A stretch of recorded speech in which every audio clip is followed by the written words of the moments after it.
Hi, we're looking today at Philippians 4, and this is, I would say, my favorite chapter of the whole Bible. But I need to give you a little bit of a clarification here.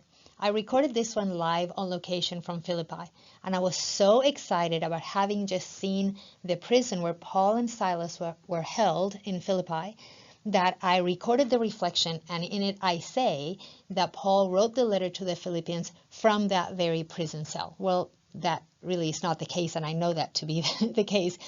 Most likely he wrote it when he was in a very similar prison in Rome. But the sentiment still holds that when Paul talks about contentment, he had been imprisoned, and this is what the prisons would have looked like. So let's enjoy. Hi again. So here we are in Philippi, and this is Paul's prison where he was held when he was arrested in Philippi. Paul and Silas in jail. Can you imagine? This is tiny cell. And it is from this place that he writes the letter to the Philippians. And he tells them, rejoice in the Lord always. And I say it again, rejoice. Think about that. Think about the context from which he's saying that. And he says, I have learned to be content in every occasion. Contentment. Man, how little do we know really about contentment.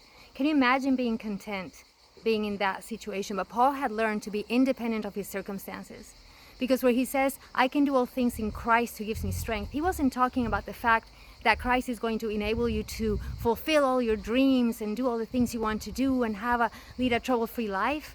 No, he knew very, very well that the Christian life may come with trials, with persecution. Like Jesus said, in this world you shall have tribulation, but be of good cheer, I have overcome the world.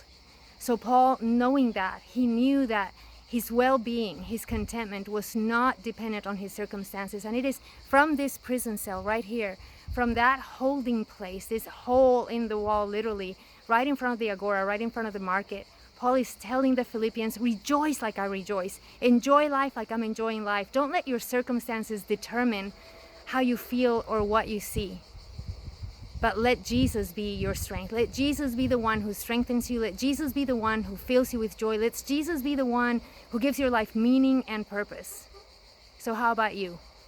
Are you living a contented life? Have you found the joy, the peace, the fulfillment of being in Christ? It really doesn't get any better than that.